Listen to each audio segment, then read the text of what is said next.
C'est bon, super. Tov, on a lu cette semaine dans la paracha la mitzvah de Chala, Afrashat Chala. Le sujet qu'on va parler, c'est Afrashat Chala, la mitzvah d'Afrashat Chala. Aujourd'hui, il faut savoir que la mitzvah d'Afrashat Chala, elle est que midérabanan, puisque comme il y a marqué dans la paracha, qu'on a lu la paracha de Shlach Lecha, on a lu que ça dépend, pour que ce soit de Horaïta, il y a marqué Bevoachem. Il faut que les Bnei Israël, ils se trouvent en Eretz Israël. Biat Kulechem. Il faut que tous les Bnei Israël se trouvent. Il y en a qui disent Rov, ça suffit. Rov. Mais là, il n'y a même pas le Rov en Eretz Israël. Il nous manque 10 tribus qui ne sont pas en Eretz Israël. D'accord, qu'on ne sait même pas où ils sont dans le monde. Donc, la halakha aujourd'hui, la Afrashat Chala, même en Eretz Israël, elle est midérabanan. En Chutz Laaretz aussi, la Afrasha elle est aussi dérabanan. Mais ce n'est pas le même degré de dérabanan. Quelle nafkamina, quelle différence entre la Afrashat Chala en Eretz Israël et en Chutz Laaretz? Les deux sont dérabanan. Les deux, c'est qu'un chiyuv dérabanan. Et pourtant, il y a quand même une différence entre la Afrashat Chala en Eretz Israël et en Chutz Laaretz. Par exemple, en Eretz Israël, on n'a pas le droit strictement interdit de manger de la pâte si on n'a pas fait la Afrasha. C'est mamash tevel, c'est asur be'achila. D'accord? Certes, c'est un asur dérabanan, mais c'est strictement interdit. En Chutz Laaretz, bien que ce soit dérabanan, il peut manger et faire la Afrasha sur le reste. D'accord? Donc des fois, ça arrive que l'El Shabbat, c'est déjà arrivé plusieurs fois, que l'El Shabbat, d'accord, on va voir plusieurs cas de mircholim, de choses qui se passent avec la mitzvah de Afrashat Chala. Comment on peut, quelles sont les solutions? D'accord? Des fois, ça arrive, on fait le kiddush, d'accord? Alors, ça arrive souvent chez les personnes qui n'ont pas l'habitude de faire 2 kilos. D'accord? Il y a des familles qui font 1 kilo, ils n'ont pas l'habitude de faire la Afrasha. Cette semaine, la Baalat Habayit a décidé de faire 2 kilos. D'accord? Elle a décidé, il y avait des invités ou quoi, elle a décidé de faire plus. Elle a oublié de faire la Afrashat Chala. Elle a oublié de faire la Afrashat Chala. Qu'est-ce qu'on fait maintenant? On est l'El Shabbat. D'accord? On a à table des chalot qui n'ont pas subi la Afrasha. En Eretz Israël. Alors tu as raison de poser la question, parce qu'en Chutz Laaretz, c'est très simple, en Chutz Laaretz, on laisse un morceau et Motzei Shabbat, on fera la Afrasha. Je n'ai pas précisé, mais je dois le dire, que c'est assour de faire la Afrasha pendant Shabbat. C'est un assour des Rabbanan qui s'appelle Metaken. Je répare quelque chose. Là, la chala, elle était inapte. Voilà, je ne pouvais pas la manger. Et maintenant, je la mange. Ça s'appelle quoi? Un tikkun. Ça s'appelle réparer.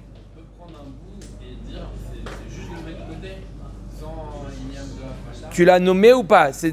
Non. Alors ça te reste tevel. Tant que tu n'as pas nommé, d'accord, ce morceau, ça reste tevel. Tu ne peux pas faire ça. Ça reste tevel, ça veut dire tevel, c'est de la récolte qui n'a pas été prélevée, tu n'as pas le droit de la manger. Interdit.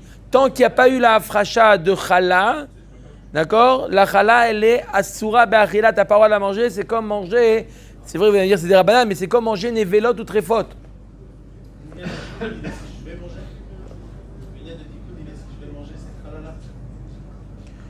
Le tikkun, c'est dire quoi si tu vas manger? Je ne vais pas manger cette challah-là. Je la joins à d'autres chalot. Même, si tu répares une autre challah grâce à cette afrasha, tu répares. Dès que tu répares quelque chose, c'est assour, midérabanan, on n'a pas le droit de faire la afrasha. Alors, il y a une solution qui a été découverte il y a quelques années, Maharil Diskin. Il a donné la solution suivante, et c'est arrivé déjà. On m'a déjà posé la question. Quelqu'un qui s'est rendu compte vendredi soir, qu'est-ce qu'on fait avec la chala? Il s'est rendu compte, sa femme, elle n'a pas fait la afrasha. Il va pour manger, à ce moment-là, oh, j'ai oublié de faire la afrasha. À Bota, je vous assure que ça arrive. Ce n'est pas un cas qui est... Ça arrive. Qu'est-ce qu'on fait en cas comme ça? Alors, il y a un din que tout ce qui est afrasha, tout ce qui est prélèvement, trumot, maasrot, tout ce qui est prélèvement, est est similaire à tout ce qui est la afracha, c'est similaire à des nedarim. C'est similaire à des nedarim. Ça veut dire que quand je dis arezo chala, je prélève, je dis que c'est de la chala, c'est en réalité, c'est ma parole qui a fait en sorte que ça devient la chala. D'accord? Donc c'est comme le neder. C'est quoi le neder? Quelqu'un qui dit je m'interdis de manger tel ou tel aliment, ça devient un sourd. D'accord? Il y a des choses qui deviennent interdites par la parole. D'accord? À partir de quel âge une personne a le koar par son dibour, par sa parole, de transformer les éléments? À partir de quel âge je transforme l'élément? Jusqu'à maintenant, c'était tevel, je transforme ça en trouma, en chala, ou quelque chose, c'était une pomme qui était permise. Pitom par le dibour, je la rends interdite. À partir de quel âge? Il y a marqué dans la Torah, dans la paracha de Nasso, qui yafli. Yafli, de là on apprend moufler samouch leish. Un an avant la bar mitzvah ou un an avant la bat mitzvah, dans l'année qui précède, à partir de ce moment-là, le dibour, ça y est, il a un impact. D'accord? Le dibour, à partir de un an avant la bar mitzvah, tous les choses qui se transforment par la parole, ça a un effet quand, à quel moment? À partir de l'année qui précède la bar mitzvah ou la bat mitzvah. Pour un garçon à partir de 12 ans, pour une fille à partir de 11 ans, s'il a fait la afracha elle est bonne. Un enfant de moins qui a voulu imiter sa mère et qui a pris une morceau de la pâte, il a dit voilà c'est chala, ça ne vaut rien. D'accord? Son dibour il vaut rien, c'est pas de la chala, ça reste du tevel. Mais à partir d'un certain âge, un an de l'année qui précède la bar mitzvah, oui. Alors il a proposé Marie Diskin, il dit la chose suivante. On n'a pas le droit de dire à un enfant d'être mafrish chez la chala. Pourquoi? Mishum chinour, tout à fait. J'ai une mitzvah de chinour. Mais il y a un tzad de dire qu'il n'y a pas de issour, ce que je n'ai pas le droit de dire. Il y a comme ça une mashmaout dans Tosfot, dans Psachim, qui disent qu'on n'a pas le droit de dire à un enfant, on n'a pas le droit de dire à un enfant d'allumer la lumière, on n'a pas le droit de dire à un enfant de faire un issour, d'accord? Mishum chinour. Mais si je dis à l'enfant de faire une mitzvah, et que la mitzvah, elle inclut un issour, alors on pourrait dire que quoi? Qu'il n'y a pas le issour de la mitzvah de chinour. La mitzvah de chinour, c'est empêcher un enfant de faire un issour. Mais quand je l'éduque à faire une mitzvah, même si la mitzvah, elle est accompagnée d'un issour, il n'y a pas le problème de chinour. Shabbat dans la lumière, on peut dire clairement de la lumière. S'il l'a éteint, je dirais qu'il la rallume. L'allumer la lumière, c'est pas en soi une mitzvah. Tu dis ça va m'amener le Onek Shabbat. La mitzvah c'est Onek Shabbat. C'est pas d'allumer la lumière. Il n'y a aucune mitzvah d'allumer la lumière. D'accord? L'allumer la lumière, non, ça va me faire profiter, je vais pouvoir faire Onek Shabbat. Mais là je parle à la afracha elle-même. La afracha elle-même c'est une mitzvah. C'est une mitzvah et un issour en même temps Shabbat. Oui, mais tu peux voir comme ça les choses. D'accord. Alors, il y a un tzad comme ça dans Tosfot qui dit que tout le issour de chinour simplement éduquer l'enfant, d'accord? Tout ce qui est interdit de demander à un enfant de faire quelque chose qui est que un issour. Dès que c'est une mitzvah qui est accompagnée d'un issour, il n'y a pas. Donc sur ça s'appuie le Maril Diskin, il s'appuie sur ça pour dire, là, il ajoute un autre tzad que si l'enfant c'est son propre pain, ça à lui ça appartient le pain, d'accord? Il y a un tzad de dire qu'il peut faire la afracha sur son pain, d'accord? Sinon c'est simplement mon shaliach. Donc il propose le Maharil Diskin que l'enfant, on lui donne le pain, on dit voilà c'est à toi, d'accord? Maintenant tu peux faire la afracha de ton pain, d'accord? L'enfant il fait la afracha du pain et comme ça le pain on peut le consommer pendant Shabbat. Avec son bracha. Avec bracha. il fait tout à fait la mitzvah. L'enfant, il fait mamash la mitzvah de Afrashat Chala. D'accord? Exactement. Il faut pour un garçon qu'il ait plus de 12 ans, moins de bar mitzvah, parce que bar mitzvah, encore une fois, c'est plus de question de chinour. Il a un SO. Il doit, ou pour une fille de 11 ans jusqu'à 12 ans. C'est déjà arrivé. Il faut qu'il ait la quantité. Il fait ce qu'on appelle le tsirouf pâte. D'accord? Bon, il y a déjà eu un tsirouf puisqu'on a la pâte a déjà été pétrie en même temps. D'accord? Mais il faut qu'il soit mafriche tous les pains qui n'ont pas été prélevés.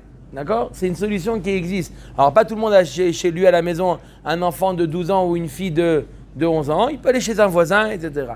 Une fois, quelqu'un qui s'est arrivé, il m'a dit, voilà, je me suis rappelé de cette takana-là, j'ai pris les chalotes, il m'a raconté qu'il a pris les chalotes et il a donné à l'enfant. Voilà, il dit, voilà, je l'ai donné à l'enfant, il a fait akba et je l'ai repris. Je lui dis, Aïka chasser mina sefer. C'est pas le fait de donner à l'enfant, c'est le fait qu'il faut faire la afracha. L'essentiel, c'est de faire la afracha. D'accord? Le but, c'est de faire la afracha. Simplement, en plus, on ajoute que les chalotes appartiennent aussi à l'enfant. Mais il faut faire la afracha d'un des pains.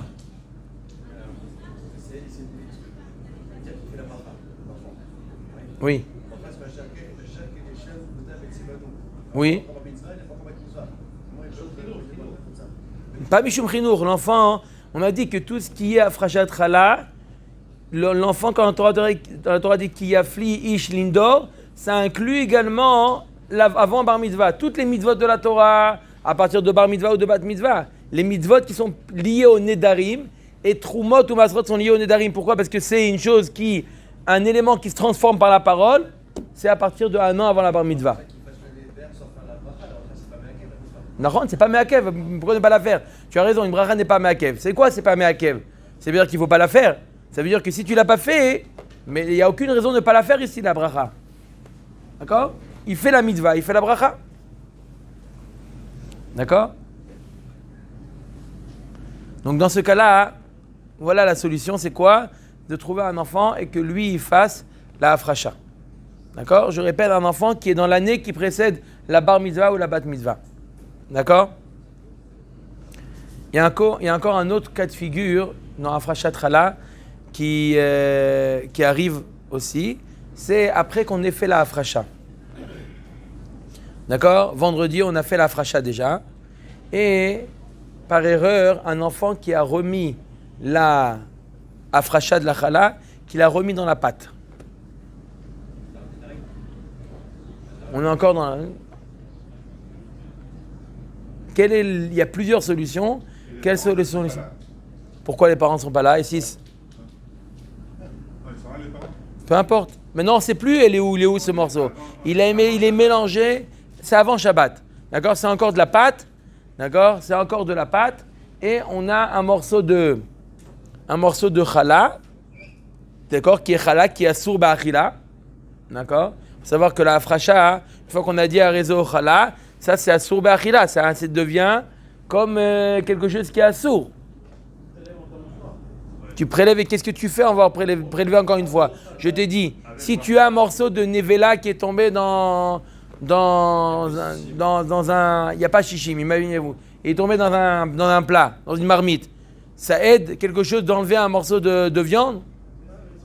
Là maintenant, cette trala-là, c'est un issour, c'est comme une nevela qui s'est mélangée à ma pâte. Efker et quoi?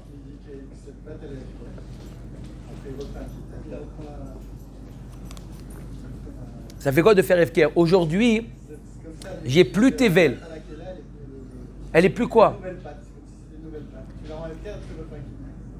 Si je la rends Efker, en quoi ça marche? J'ai toujours ce morceau de pain, de pâte plus précisément, qui est de la chala. Même si je prends une chala que je la rends Efker, c'est quand je prends de la nevela, je rends Efker. Ça ne change pas le statut. Là, j'ai un morceau de pâte qui est Efker. Alors, on va voir qu'il y a oui. D'accord. Mais ce morceau, il est devenu Assour Ba'achila.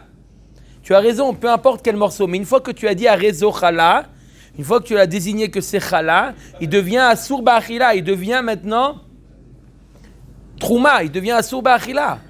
Tu as un cajot de pommes. Tu prends une pomme, tu dis c'est la Trouma. T'as plus le droit de la manger, cette pomme-là. Elle devient trouma. Oui, Eric. Elle dit que ce bout-là, il l'a remis Dans la pâte, il a tout mélangé, il a tout repétri. Donc, on ne sait plus quel bout c'est. On ne sait plus. Alors. On refait la bracha, Mais maintenant, je veux comprendre. J'entends ce que vous dites, mais vous avez compris que j'ai un morceau qui est interdit, d'accord? J'ai un morceau qui est interdit à la consommation, qui s'est mélangé dans tout ça. J'ai du pain qui est de la pâte qui est interdite. Alors, vous avez parlé de notion de bitoul. C'est comme un morceau de viande nevela, un morceau de viande, d'accord? J'ai de la charcuterie qui est nevela, qui s'est mélangée à de la charcuterie qui n'est pas nevela, d'accord? Pourquoi c'est pas le même exemple? Je veux comprendre. Parce que dans ta viande, tu n'es pas censé enlever un bout. Là tu l'as dit Boaz, ta pâte, tu dois enlever un bout de pâte pour la rendre. Dès que tu as enlevé, tu l'as rendu quoi ce morceau-là? Tu l'as rendu tarif. Tu l'as rendu à Sour Ba'achila. Mais là, tu l'as remis, donc soit tu jettes tout.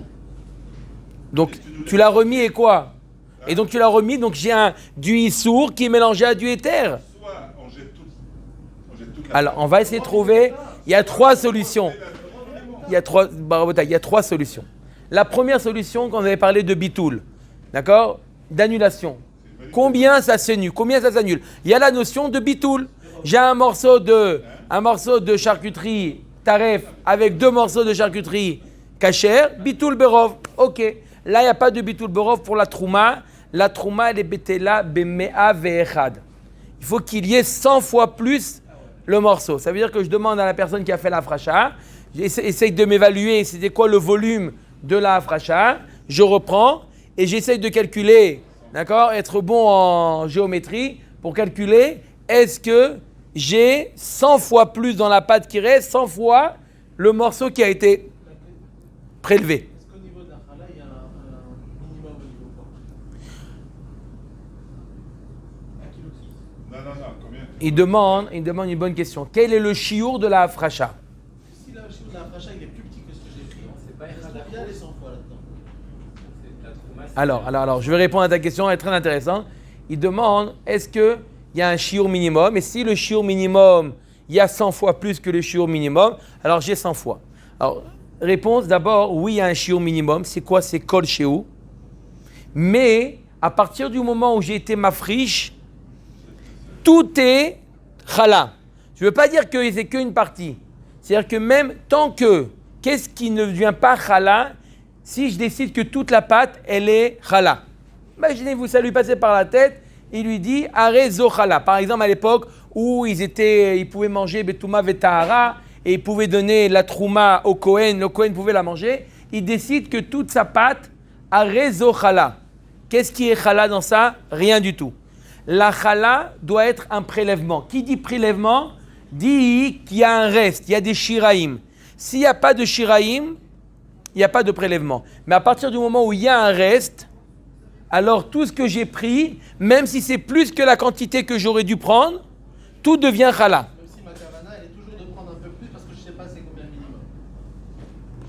Mais c'est quoi? Le minimum, c'est le... Élevé, Oui, mais ma kavana, c'est quoi? C'est que maintenant tout ça devient la chala. C'est ça quand j'ai dit à réseau chala, j'ai décidé que tout ça vient chala. Pourquoi? Parce que je n'ai pas voulu donner un petit peu. Peu importe. Maintenant, aujourd'hui, tout ça, c'est la chala. À l'époque où il y avait, on pouvait être théorim, d'accord, où il y avait le FR de la paradouma, on remettait la hafracha au Kohen, alors il y avait un chiour. Combien c'est le chiour? Il y a marqué dans la Mishnah, 1/24e de la pâte, 1/24e pour les particuliers et 1/48e pour les boulangers. Chachamim, ils ont été indulgents pour les boulangers et ils ont fait en sorte qu'il y ait besoin de moins donner. 1/48e. D'accord? Mais pour les particuliers, 1/24e. D'accord? Ça, c'est le chiot. Aujourd'hui,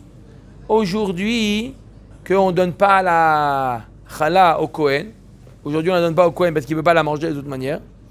Aujourd'hui, avec la seule chose qu'un Kohen peut faire avec la trouma aujourd'hui, c'est l'utiliser comme combustible. Ou l'aliment donné à manger à son animal. Aujourd'hui, qu'est-ce qu'on peut faire avec la trouma? Est-ce qu'un Kohen, c'est l'argent du Kohen, qu'est-ce qu'il peut faire? C'est ou donner à manger à son animal, ou utiliser comme combustible. Avec la chala, on peut faire ni l'un ni l'autre. Donc c'est pour ça qu'aujourd'hui on la jette. Mais il faut savoir qu'il y a certaines choses qu'on donne aux Kohanim. Par exemple, quand on fait la fracha de trouma d'huile, quelqu'un qui a de l'huile d'olive, d'accord? Quelqu'un qui a de l'huile d'olive, il fait la fracha de la trouma, d'accord? Il fait la fracha de la trouma et il donne au Kohen pour pouvoir utiliser comme combustible. Il peut allumer les nérodes de Shabbat, il veut utiliser ça comme combustible, il peut le Kohen. Pas le Kohen Gadol, le Kohen. D'accord? Donc on peut donner.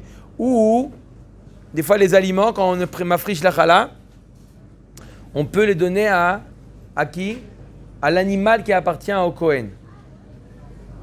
Aujourd'hui, un Kohen, il a des animaux. Oui, aujourd'hui, ce qu'ils font, aujourd'hui, pour faire des économies, d'accord? Parce que sinon, si la trouma, on ne peut pas l'utiliser, elle part. Et la trouma, c'est des fois dans des grandes productions, d'accord? Il y a le troumat maaser qui est 1% de la récolte. C'est beaucoup. D'accord? C'est beaucoup. Qu'est-ce qu'on fait avec ça? Alors, par exemple, au zoo, le propriétaire du zoo, il fait une choutafout avec un Kohen. On est choutaf sur les animaux, il est choutaf avec un Kohen. Il est choutaf avec un Kohen. Maintenant, les animaux appartiennent aussi au Kohen. Le Kohen, il peut nourrir ses animaux de la trouma, bien que la trouma elle est tméa, aujourd'hui elle est tméa, mais il peut les nourrir avec la trouma. Donc aujourd'hui, toute la trouma qui est tméa des grandes productions et des productions énormes en Eretz Israël, toute la production, elle va où? La production, la trouma, elle va au Gan Atanachi, d'accord? Donc si sans faire exprès, il y a une pomme, il y a le singe qui vous a envoyé la pomme qu'il a reçue, faites attention de ne pas la manger parce qu'il y a cholot qui c'est la trouma. On va dire, oh là là, il m'a envoyé. Non, c'est vrai, sans faire exprès, il te renvoie ce qu'il a reçu. Il y a cholot qui c'est de la trouma, il faut vérifier s'il n'a pas reçu de la trouma à manger. C'est assour, il n'a pas le droit de trouma te met à assour. D'accord, chayav mita. D'accord? Donc aujourd'hui, avec la frachat chala, qu'est-ce qu'on peut faire? On fait rien, on la prend ou on la brûle ou on la jette. D'accord? Donc aujourd'hui, le shiur, il est kol she'u. Les Ashkenazim, ils ont l'habitude de prélever shiur kazaït. Mais Sfaradim, kol she'u, c'est meikaradin. D'après le Harizal, 1/24e. On essaie que même à l'époque où il y avait ce qu'on donnait au Kohen, aujourd'hui aussi, d'après le Harizal, il y a Inyan, c'est important au moins le faire une fois par an, de prélever 1/24e de la pâte. Si c'est un 24e, comment je peux arriver à un centième? Je pourrais pas. De la pâte. Dans ce cas-là, je pourrais pas. D'accord? Donc, si j'ai prélevé 1/24e, je pourrais pas. Mais si j'ai prélevé très peu, des fois, je peux avoir 100 fois plus. Alors, est-ce qu'on peut, deuxième solution, est-ce qu'on peut ajouter?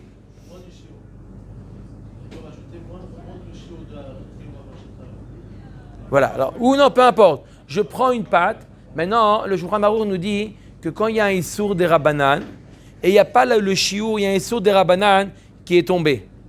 Par exemple, je suis en train de faire un bouillon de poulet. J'ai fait un bouillon de poulet. D'accord? On appelle ça nikitouche. Hein? J'ai fait un bouillon de poulet. Qu'est-ce qu'il fait? Ça peut arriver, écoutez bien. Il y a un enfant qui vient, il a son biberon, il commence à s'amuser à verser le biberon dans le bouillon de poulet. D'accord? On sait combien il y avait de lait dans son biberon, on sait combien il en reste. Je calcule, je vois selon la graduation, je calcule le volume de mon bouillon. Il y a 50 fois plus que la quantité de lait qui a été versée. Alors que je sais, d'après la halakha, il me faut bitul beshishim. Le Shulchan Aruch nous dit, puisque of bechalav, c'est des rabanan, le mélange of bechalav, c'est des rabanan, la Torah m'interdit, lo tevashel gedi bachalavimo, gedi, c'est un animal, d'accord? Donc tout ce qui est animal, c'est assur mina Torah, mais tout ce qui est off, c'est assur que midera banan. Donc, Ov Bechalav, c'est Assour que Midera Banane. Quand c'est Assour que Midera Banane, quel est le din? Je peux ajouter. Qu'est-ce que je fais avec ma marmite? Je rajoute encore de quoi arriver à 60 fois de l'eau, du nikitouche, du poulet, ce que je veux. D'accord? J'ajoute tous les ingrédients, j'augmente ma quantité et après, je peux manger à table. La semaine dernière, les gens qui étaient là, Dans certains cas, 5h30, d'accord? Mais sans rentrer dans ça. D'accord? Normalement. Voilà une coula qu'on a du poulet par rapport à la viande. De quoi? Tu n'as pas le droit de manger comme ça, tu as besoin de chichim. Mais chichim, tu as le droit d'ajouter. Ce que tu n'auras pas le droit de faire dans un bouillon de viande. Un bouillon de viande, il n'y a pas 60 fois, tu n'as pas le droit d'ajouter. En mevatli missour, tu n'as pas le droit d'ajouter, même tu ajoutes, tu jettes. C'est par rapport au bouillon seulement ou à la viande, ou même ce qui est pas bouillon, qui n'est pas liquide, c'est le volume global. De quoi tu parles? Quand on parle de 60 fois, c'est le volume global ou Le volume global. Je prends le volume global pour faire 60 fois. Tu dis en général, oui, il y a. Ça dépend combien il a versé, ça dépend quand est-ce que tu l'as attrapé. Lui, il a versé comme ça. Tu ne sais pas à quel moment tu l'as arrêté. Moi, ça m'est arrivé qu'on avait la marmite sur la plate à Shabbat de la nappe, et le type a fait tomber du lait sur la plaque. la plaque. Ouais. Et le lait, il est venu bien sûr en dessous la marmite. Très bon exemple. Là aussi, lorsque le lait, il a touché l'endroit de la marmite, il a touché la partie qui est face au liquide, d'accord? Non, même s'il a touché de l'extérieur, mais il a parti dans la partie qui est sous le niveau du bouillon, d'accord? Là aussi, je peux calculer 60 fois pour annuler. Ça rend assourd, puisque la marmite elle est chaude. Dès qu'il y a de la chaleur, ça conduit même de l'extérieur. Tu as fait tomber une goutte de lait dans la marmoute. Oui, c'est ce que j'appelle chaud. Chaud, c'est yad soledetbo. Il y a une goutte qui a coulé sur la marmite. Si c'est au même niveau que le liquide, tu as besoin de 60 fois la quantité. Donc dans ce cas, c'était d'une marmite de lait ou de poulet ou de viande. Viande, tu as besoin d'avoir 60 fois la quantité de lait qui est passée en dessous. Si tu arrives à évaluer qu'il y avait 60 fois, tout est pour moutard. S'il y avait moins de 60 fois, c'est assaut. Et après, vous pouvez recachériser, après Shabbat, vous recachériser. Si c'est assaut, tu as besoin de cachériser la marmite. Si c'est moutard, tu as besoin de cachériser la marmite. D'accord? Il y a une certaine coula, dans un cas comme ça. Il a demandé, Eric, qu'est-ce que je fais? Alors, si c'est comme ça, j'ai 50 fois, j'ai pas 60 fois, j'ai que 50 fois, je peux pas manger, c'est sûr que je peux pas ajouter. Il y a la possibilité de demander à un goy, si je suis proche des 60, je suis pas arrivé aux 60, je peux demander à un goy de goûter, d'accord? Ne pas lui dire c'est pour une question de religion. Demander, voilà, j'ai fait un pari avec un ami à moi. Moi, je pense qu'il y a le goût du lait. Lui, il pense qu'il n'y a pas le goût du lait. Fais-moi plaisir, tu demandes au goy de Shabbat. Goûte, dis-moi, est-ce qu'il a raison? Toi, je sais que tu es fort dans les goûts. Dis-moi ce que tu as raison. D'accord? Et si là, le goy te dit, ma pitom, il n'y a rien, il n'y a pas de goût, il n'y a pas de goût de lait, tu peux t'appuyer sur ce cas-là. D'accord? Ça aussi, c'est un cas qui m'est déjà arrivé. Quelqu'un, Erev Shabbat il m'a appelé, il était peut-être une demi-heure avant Shabbat. Maman, j'étais avec le chamin de Shabbat et un enfant qui a versé du lait dedans. La seule solution, c'est d'appeler le goy du Shabbat et de faire ce que je lui ai dit, de lui demander de goûter, de voir. Quoi? Il doit être content, le goy. On appelle pour ça le Shabbat. Il vient là pour goûter, pas pour allumer la lumière, il vient pour goûter. S'il goûte, il voit qu'il n'y a pas de goût de lait, on peut s'appuyer sur lui. Comme j'ai dit, quand on est proche des 60, pas quand il y a la moitié du tafshil, c'est du lait. D'accord? On ne peut pas lui dire au goy, est-ce qu'il y a le goût? C'est sûr qu'il y a le goût. D'accord? Donc, s'il y a 101 fois, on a dit qu'on peut s'appuyer sur annuler le morceau de challah. S'il n'y a pas 101 fois, qu'est-ce qu'on fait? S'il n'y a pas 101 fois, on ajoute. Pour les Sfaradim simplement. Le fait d'ajouter dans les sourds des Rabbanan, ça ne marche que pour les Sfaradim. Les Ashkenazim, ils ne permettent pas. Mais pour un Sfarad, il peut ajouter jusqu'à arriver à ajouter de la pâte jusqu'à ce qu'il est sûr qu'il a 100 fois le morceau qui a été... Alors, de la pâte qu'il a fait, il fait une pâte. S'il a eu besoin d'ajouter 2 kilos pour avoir, alors il fait la hafracha de la pâte qu'il a mis, il fait la hafracha, et en plus cette pâte maintenant, elle n'a aucun problème. Il la mélange avec la pâte avec le problème. Maintenant, le morceau de challah, il est mélangé à plus que... Il y a plus que 100 fois le morceau de challah, et tout va bien. C'est dans le cas où il a besoin de refaire la hafracha. Mais s'il n'y a pas besoin de refaire, il manque 101 fois, il manque 10 fois. Il manque 10 fois, il fait une petite challah, il fait une petite pâte, et il ajoute à celle-là, il n'y a pas besoin de faire la hafracha. Pas du tout, parce que le pain, la pâte qu'il a, elle est déjà après hafracha. Simplement, mon problème, c'est pas la pâte. Le problème, c'est le morceau qui est dedans. La pâte, elle est permise, il y a déjà eu la hafracha. D'accord? D'accord? La pâte, il y a déjà eu la hafracha sur cette pâte-là. Simplement, hein, le morceau de trouma, de challah, c'est mélangé à cette pâte. Mais la pâte, elle est permise en tant que telle. Elle est permise. Le problème, c'est quoi? C'est qu'il y a à l'intérieur de la challah. Il y a encore une troisième solution. Une troisième solution, c'est de faire, comme a dit notre ami Moshe, c'est de faire she'ela. C'est, comme je vous ai dit, que la hafrachat challah, ça ressemble au nedarim, ça ressemble à un neder. C'est la raison pour laquelle un mouflé, samour leish, il peut faire la hafracha. Comme c'est comme une she'ela, il peut également faire atarat nedarim. Je fais atarat nedarim, je vais voir 3 personnes. Je dis voilà ce qui m'est arrivé, je veux revenir en arrière. Je veux revenir à l'étape qui a été juste avant le prélèvement. Ok, on annule le prélèvement. Donc je reviens maintenant, qu'est-ce que j'ai devant moi? J'ai une pâte qui n'a pas été prélevée puisque le morceau... on revient à statut initial. C'est quoi? Tout est tevel, n'est pas prélevé. Donc dans ce cas-là, qu'est-ce que je fais? Je refais un prélèvement sans bracha, parce que le Khatam Sofer, il dit un grand ridouche, il dit la première bracha, elle est valable également pour le deuxième prélèvement. La première bracha que j'ai fait est valable pour le prochain prélèvement. C'est un grand ridouche. Donc je refais. Donc ça, si c'est arrivé. Une femme qui appelle, il dit voilà, mon morceau, qu'est-ce qu'on fait? 3 hommes au téléphone, elle peut faire ça au téléphone.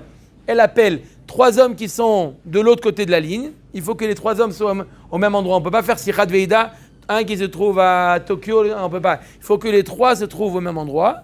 Ils lui disent à la femme moutarlar, moutarlar, moutarlar.